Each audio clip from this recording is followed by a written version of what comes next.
저는 제 인생에 건망증 그런 거하고는 별로 상관이 없는 줄 알았어요. 근데 나이 얘기를 해서 너무 죄송합니다만은 그 전에도 물론 이렇게 그런 증상이 있었는데 환갑이 넘으면서 이제 모든 게 달라졌습니다. 예수님이 내 구세주가 되신다는 그 진리를 안다는 것 외에는 나 자신에 관해서 아무것도 장담할 수 없다는 것을 절감하고 있습니다. 늘 뭘 까먹고 잊어버리고 물건 어디다 두고 못 찾고 그게 비일비재하게 일어납니다. 그런 나를 볼 때 정말 너무 한심하기도 하고 슬프기도 합니다. 사모님은 그런 나를 보고 그렇게 잘 까먹으면서 목회는 어떻게 하는지 신기하다고 하십니다. 평소에 늘 자주 쓰는 USB 드라이브나 또 신용카드나 아니면 핸드폰 이런 것들을 잃어버렸을 때 이러면 어떤 느낌이 드세요? 당황하고 발을 동동 구르고 안타깝고 심지어 막 나 자신에게 짜증나고 그러지 않습니까? 그런데 그 잃어버린 게 물건이 아니라 사람이라면 어떨까요? 차원이 다르죠. 근데 그 사람 중에서도 자기 자식이라면 어떨까요? 차원이 다른 심각함, 하늘이 무너지는 절망감을 느낄 것입니다. 정말 그 부모는 창피한 줄도 모르고 자식 이름을 부르며 찾을 것입니다. 제가 아장아장 걷기 시작할 때 저희 부모님이 저를 데리고 이제 전주 중앙시장에 갔어요. 근데 거기서 어떻게 제가 아버님 손을 놓쳤던 것 같아요. 그런데 사람이 막 인사니는데 제가 어렸을 때 기억에 제가 이제 서 있는 거를 이제 부모님은 보이지 않고 제가 근데 그 고무신 가게 아저씨가 조금 낯이 익는 거예요. 그분이 저를 보고 혼자 이렇게 돌아다니니까 혼자 서 있으니까 그분이 참 총명하셨던 것 같아요. 저를 이제 그 가게에다가 딱 이렇게 데리고 계셨어요. 그러니까 아마도 부모님이 이 가게를 혹시 들릴지 모른다. 그분이 참 현명한 거죠. 그래서 아마 제 기억으로는 한 몇 시간이 흘렀어요.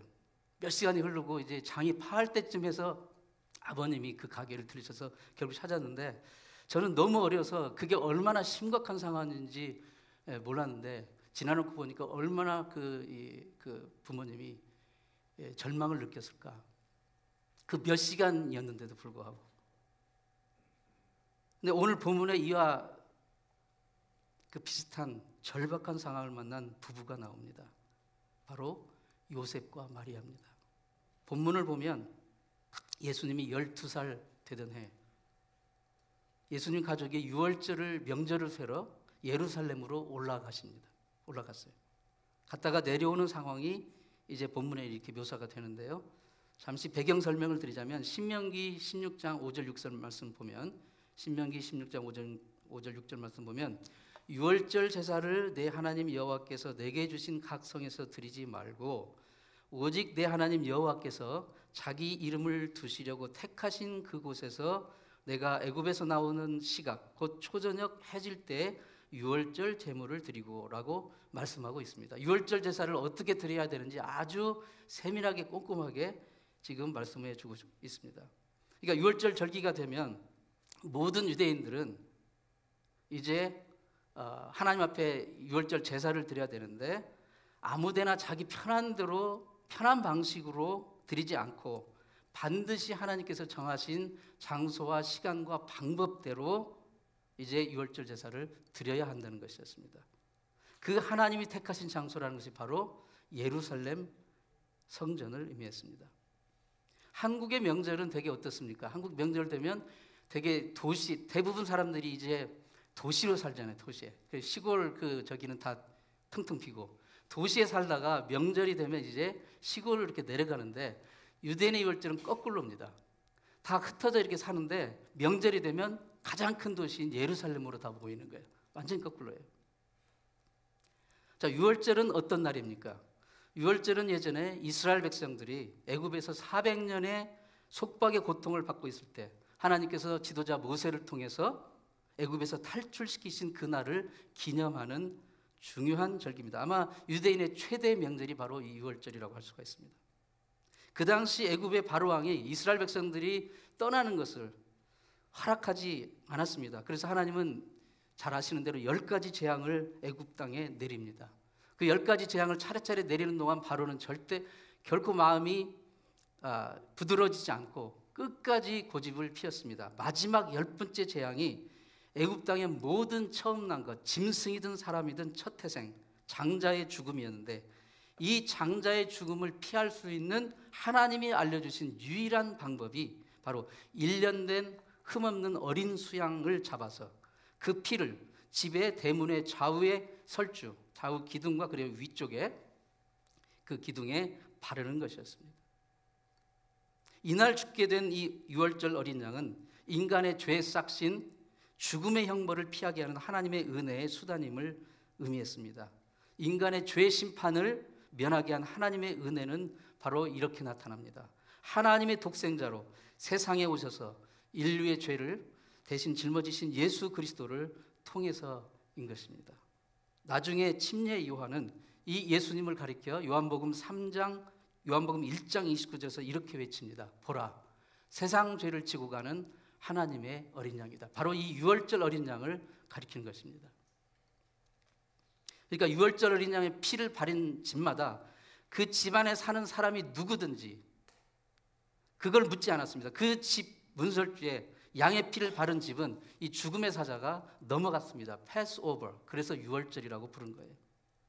예수 그리스도께서 하나님의 어린 양으로서 우리 죄를 대신해서 죽으시고 그 피가 심령에 발라진 자에게 바로 우리의 죄를 사하시는 그런 귀한 은총을 베풀어 주신 것입니다. 유월절 어린 양은 세상 죄를 지고 가신 십자가에 죽으신 예수 그리스도를, 하나님의 어린 양 예수 그리스도를 상징하는 것이었습니다. 그러므로 유월절의 주인공은 예수님입니다. 그런데 예수님의 부모는 이 절기의 축제의 분위기에 취했는지 아니면 사람들과 얘기꽃이 피웠는지 어쩌다 그만 유월절 주인공이신 예수님을 놓쳐버리고 말한 거예요. 아이들 돌잔치 같은 거 이렇게 가보면요, 돌을 맞이하는 아이는 딱 산 가운데다가 딱 앉혀놓고 어른들끼리 막 음식 차려놓고 선물 주고받고 사진 찍고 웃고 대화하다가 돌아옵니다. 그리고 돌아보면 이 돌 어린아이 이름도 얼굴도 생각이 안 나지 않아요. 우리의 신앙생활에서도 이런 일이 일어납니다. 매주일 교회에 나와서 예배를 드리고 찬송을 드리고 성도들과 교제를 나누지만 정작 우리의 예배 가운데 가장 하이라이트가 되어야 될, 주인공이 되셔야 될 예수 그리스도는 자리가 없어요. 예수님만 온전히 높임과 경배를 받으셔야 하고 예수님만이 온전히 드러나야 할 우리의 예배와 우리 성도의 교제 가운데 예수님에 대한 관심과 예수님이 우리를 향하신 그 뜻이 무엇인지에 대한 관심은 제쳐진데 사람 사는 이야기, 세상 돌아가는 이야기로 채워진 것, 그게 오늘날 교회가 아닌가요? 요셉과 마리아가 예수님을 잃어버리는 과정을 보면 처음에는 잃어버린 줄도 모르고 무려 하루가 지났다는 거예요. 자식을 잃어버린 것도 끔찍한 일인데 잃어버렸다는 사실을 모르고 하루가 지났다는 것은 더 끔찍한 일 아닙니까? 그냥 동행 중에 있을 것이라고 안일하게만 생각을 한 거예요. 보통 이런 큰 명절에는 마을 사람들이나 친척들이 함께 이동을 하기 때문에 아이가 잠시 보이지 않는다고 해서 그렇게 긴장하지 않았던 것 같아요. 그냥 다른 친척과 함께 있으려니 그렇게 생각을 했을 수도 있을 거예요. 그런데 잃어버린 줄도 모르고 하루가 지났던 거예요. 우리가 주님과의 관계에서도 마찬가지입니다. 우리가 교회에 다니고 있기 때문에, 교회 멤버가 되었기 때문에 하나님과의 관계가 온전하다고 건강하다고 생각하는 경우가 있는 거예요. 그러나 나도 모르는 사이에 나는 이미 벌써 주님과의 손을 놓쳐버리고 주님과의 교제와 동행이 잃어버렸는데 그 사실조차 깨닫지 못하고 바쁘다 보니, 정신없다 보니, 다른 데 초점을 갖다 보니, 아예 무관심하다 보니 주님과의 관계와 교제, 주님과의 동행이 끊어져 버린 그런 상황 가운데 처해 있다는 것입니다. 그리스도인 중에는 자기가 무엇을 하든 어떻게 살든지 간에 주님이 나와 함께 하신다는 그 생각을 하는 경우가 있습니다. 물론 기본적으로는 맞습니다. 예수가 내 구세주라면 주님이 우리와 늘 함께 하십니다. 주님의 임재는 언제나 변함이 없습니다. 그러나 예수님이 나와 함께 하신다는 것과 내가 그분과 정말 인격적인 친밀한 교제 가운데 있는다는 것, 그거는 다른 문제입니다. 나는 주님과 동행하기를 원하지 않으면서, 아니 생각도 하지 않으면서 주님이 나와 함께 하신다는 그 막연한 생각만 가지고 신앙생활을 한다면 그게 살아있는 신앙생활이라고 할 수가 있겠습니까? 주님이 우리 곁에 계신데 그분과 눈도 마주치지 않고 그분과 대화도 한마디 나누지 않고 그분과 교제를 나누지 못한다면 그게 어떻게 살아있는 신앙생활이라고 할 수가 있겠습니까? 식구들이, 가족들이 다 한 집에 살아요. 그런데 아빠는 일 때문에 저녁 늦게 들어오고 아침 일찍 나가고 아이들은 학교 갔다 돌아오면 자기 방에 들어가서 뭐 하는지 꼼짝도 하지 않습니다. 일주일 동안 식구들이 단 한 번도 얼굴을 마주보고 앉아서 얘기하지도 않고 눈도 마주치지 않고 같이 기쁨과 슬픔을 나누는 시간이 한 번도 없다고 생각해 보세요. 그게 가족입니까? 그것은 그냥 하숙집일 뿐이에요. 잠자고 밥 먹는 하숙집. 식구들이 서로 소 닭 보듯이 합니다. 그런 상황은 건강하고 진정한 살아있는 가족이라고 할 수가 없는 거예요. 그냥 그건 가족이 아니라 에어비앤비 그냥 하숙생.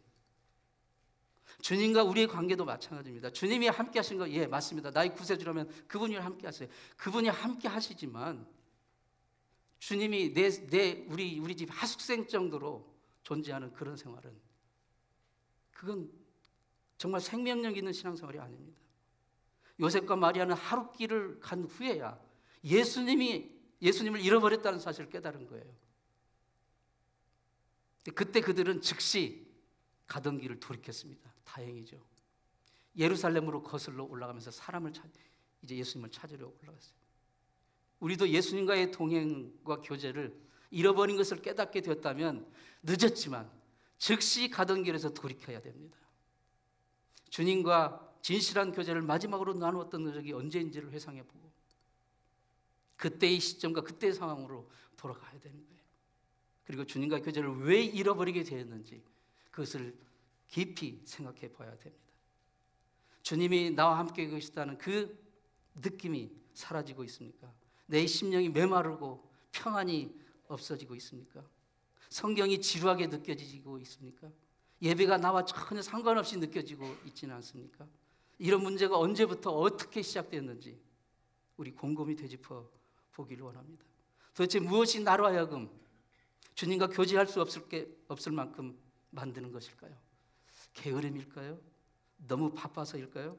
아니면 어떤 죄 또는 어떤 나쁜 습관이 주님과의 교제를 가로막고 있는 것은 아닌가요? 주님과의 교제가 풍성히 이루어지지 않을 때 우리는 핑계댈 구실을 찾습니다. 저는 너무 바빠서요.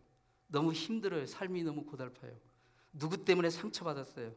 아무도 나를 생각해 주지 않고 아무도 나를 케어하지 않아요.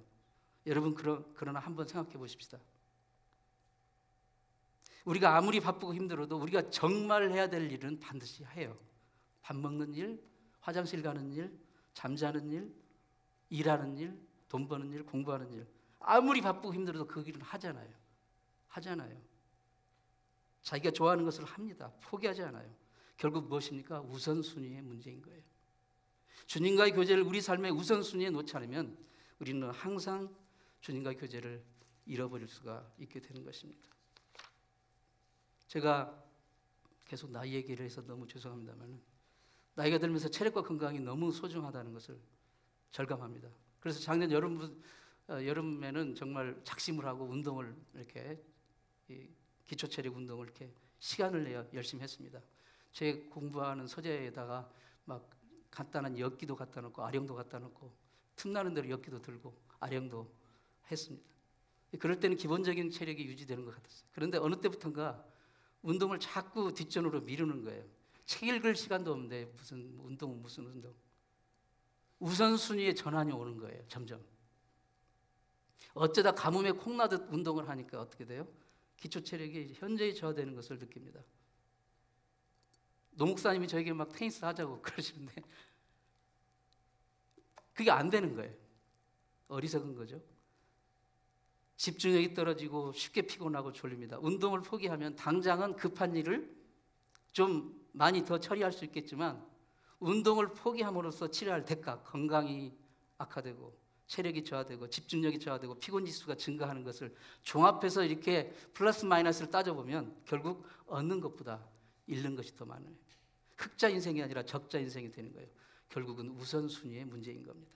우리가 무엇인가를 하지 못하는 이유는 시간이 없어서가 아니라 그거에 대한 절실한 마음이 없기 때문이고 우선순위에서 그게 밀려있기 때문입니다. 주님과의 교제도 마찬가지예요. 내 삶에서 정말 중요하고 정말 절실하게 여기는 것에 목록을 적어보세요.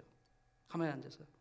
우리 삶의 최우선순위가 주님과의 관계, 주님과의 교제가 아니라면 그것은 금방 잃어버릴 수가 있게 되는 거예요.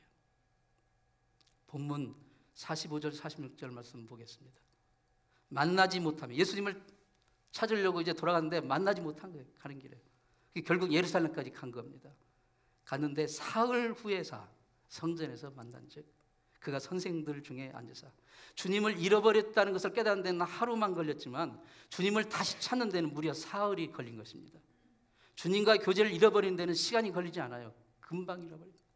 그러나 주님과 교제를 회복하는 데는 많은 시간과 노력이 필요한 것입니다. 군대에서 막 제대해서 집에 오면 어떻게 됩니까? 누가 깨우지 않는데도 아침 5시 반이면 스스로 몸이 기억하고 툭 일어나요. 근데 일어나서 점호 준비를 하려다 보면 여기 군대 아니지, 집이지 하고 다시 자리 듣습니다. 그러면 아침 조기 기상하는 그 몸에 밴 습관이 없어지는 것은 일주일도 채 걸리지 않아요. 2년 동안 쌓은 그 거룩한 습관이, 좋은 습관이 없어지는 것은 그냥 일주일도 걸리지 않는다는 거예요. 영적인 습관도, 영적인 생활도 마찬가지입니다. 영적인 거룩함을, 주님과의 교제를 무너뜨리는 것은 많은 노력과 많은 시간이 걸리지 않습니다. 커다란 문제 때문이 아닙니다. 아주 사소한 작은 것들이 모이고 모아져서 주님과의 교제로부터 멀어지게 하는 것입니다.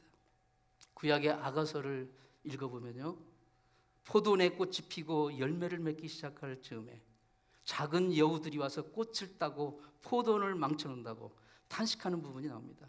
작은 여우들이 와가지고 꽃을 먹지도 않으면서 막 다 따버리는 거예요. 그리고 포도원을 망쳐놓습니다. 그러면서 성경은 아가서 2장 15절에 성경은 포도원을 허는 작은 여우를 잡으라, 포도원을 허는 작은 여우들을 잡으라, 그렇게 말씀하고 있습니다. 여러분에게 있어서 여러분의 영혼의 아름다운 포도원을 허무는 작은 여우들이 무엇입니까? 무계획적인 삶의 습관인가요? 무엇을 해야만 한다는 어떤 강박관념인가요? 하루에 몇 시간씩 인터넷 사이버 공간에 들어가서 아무 생각 없이 그냥 이리저리 헤매는 습관인가요? 아니면 너무 지나친 어떤 취미생활인가요? 그게 무엇이 되었든 주님과의 교제라는 아름다운 포도원을 허무는 작은 여우들을 잡아서 여러분의 삶의 울타리 밖으로 쫓아내시기를 바랍니다. 요셉과 마리아는 예루살렘 성전에서 드디어 예수님을 찾았습니다. 그리고 이제 예수님과 같이 고향으로 내려갑니다.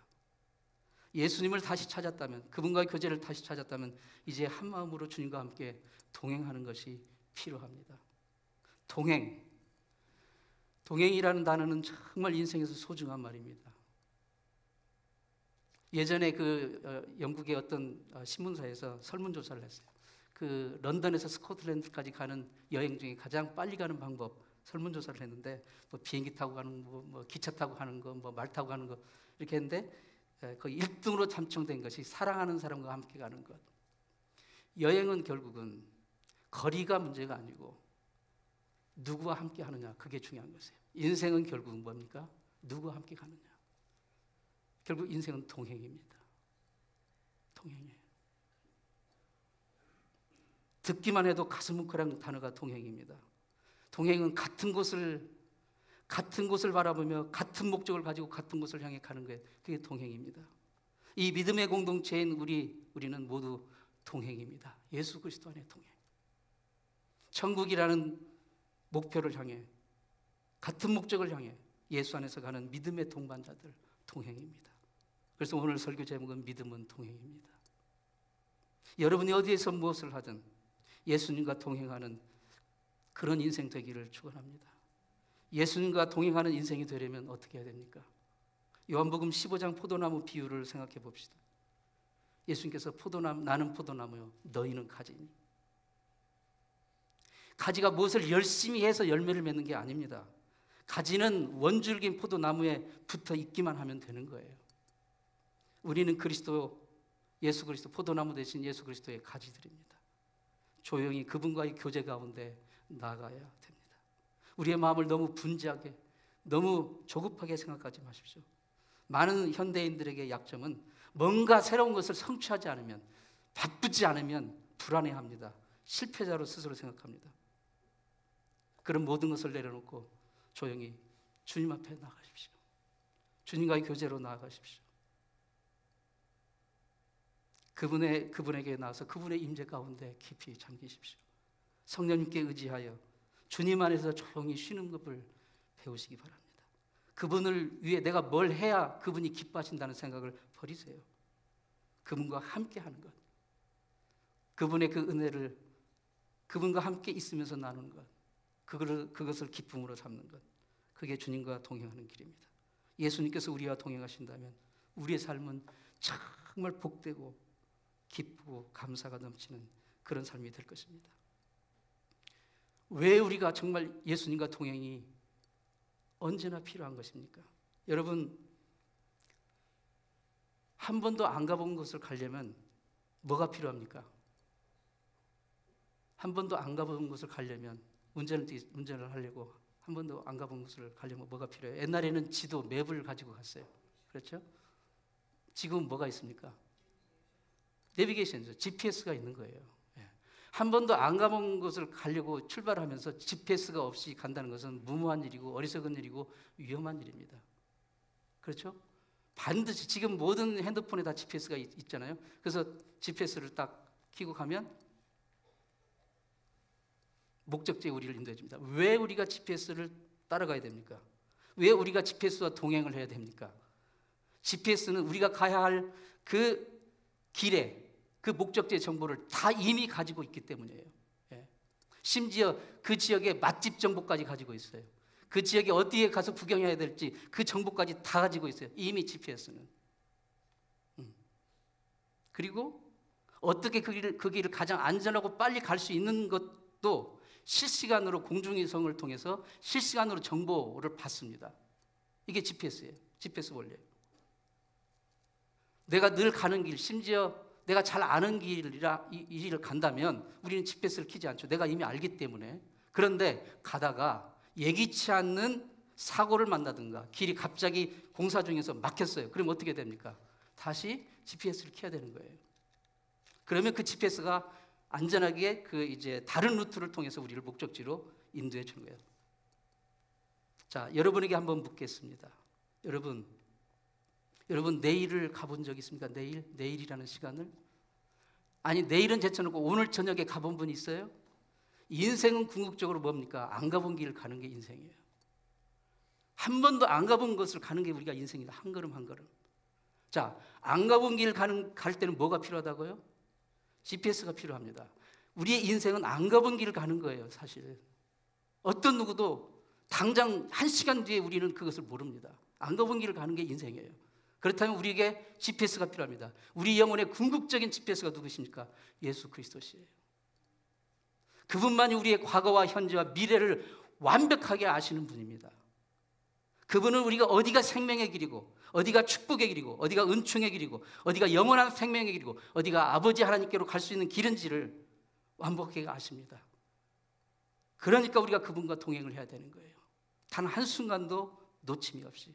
한 번도 안 가본 인생길, 한 번도 안 가본 길을 가는 인생길을 가는 우리가 매일 매 순간 따라가야 될 분, 동행해야 될 분, 바로 그것은 예수 그리스도 그분뿐입니다. 예수님이 그래서 말씀하셨어요. 내가 곧 길이요 진리요 생명이라고 말씀하셨습니다. 그분이 곧 길입니다. 우리가 가야 할 길입니다.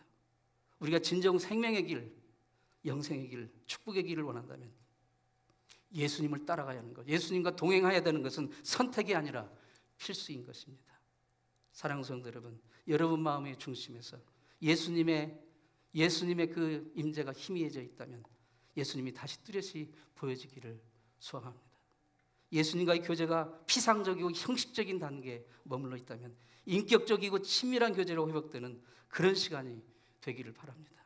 하나님의 자녀로서 주님과의 예수 그리스도와의 동행과 교제는 그 어떤 희생을 감수하고라서도 반드시 회복해야 될 일입니다. 주님은 오늘도 우리에게 이렇게 권면하십니다. 아가서 2장 10절에 나의 사랑, 나의 어여쁜 자여 일어나서 함께 가자, 함께 가자, 동행하자, 함께 가자. 그리고 13절에 무화과 나무에는 푸른 열매가 익었고 포도나무는 꽃을 피워 향기를 토하는거나 나의 사랑하는 나의 어여쁜 자여 일어나서 함께 가자, 나와 동행하자. 우리를 그분과의 친밀한 교제로 초청하시는 그 사랑의 초청 앞에 여러분은 어떻게 응답하시겠습니까? 주님과의 동행, 주님과의 교제를 회복하시는 한 주간 되시기를 축원합니다. 기도하겠습니다. 하나님 아버지, 우리의 삶의 중심, 우리의 마음의 중심에 예수님의 모습이 뚜렷이 보이기를, 예수님과 친밀한 사랑의 교제가 회복되는 복된 삶이 되게 해 주옵소서. 우리가 평생 따라가야 할 분, 유일한 분, 평생 동행해야 할 유일한 분, 예수님의 이름으로 기도합니다.